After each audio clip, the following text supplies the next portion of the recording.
Hi kaibigan, gusto mo bang maging private ang iyong Facebook profile? Gusto mo bang hindi ka nila ma-stalk? Gusto mo bang hindi ka masundan ng mga marites at pinagchichismisan ang iyong mga photos, mga posts sa Facebook profile? Kaibigan, tuturuan kita kung paano mag-lock ng Facebook profile at talagang hindi ka nila ma-stalk kasi nga susi at kandado ang makikita nila.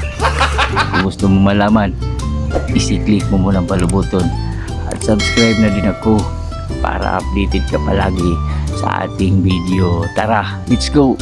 Ang una mo lang gawin kaibigan, kailangan may Facebook app ka kaibigan at iyaking updated ito.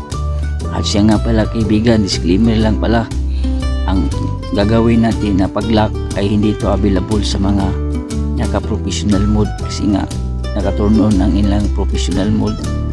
At ang gagawin lang natin para ma-lock ang Facebook profile, ganito lang. Itatap mo lang itong tatlong line sa ibabaw ng iyong Facebook. Itatap mo lang itong profile Facebook mo kaibigan. Then itatap mo lang itong tatlong line. Papalapit na to tayo kaibigan at makikita natin dito sa mga pagpipilian ang lock profile. At kapag pinindot mo ito at na-click ay hindi ka na ma-stalk, masundan ng mga marites at maghahanap pa ng yung post at i-click lang natin tong lock profile. Yan kaibigan at i-click lang natin tong lock profile at siguraduhin mo lang kaibigan na wala ka ng pagsisihan pag na-lock na ang iyong profile. So, joke lang kaibigan at itap mo lang itong lock your profile. Yan kaibigan, na lock na. Ito na nga, you lock your profile. Only your friends can see the photos, post and stories on your profile.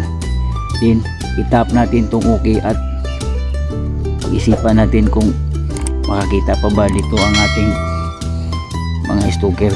Stalk lang, itatap lang natin tong okay.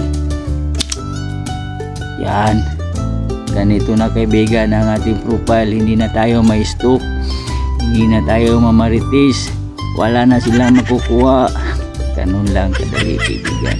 Paki-share kaibigan, isang namang follow dyan, paki-heart na din. Daan kaibigan, kalaman ay kayamanan. God bless sa lahat.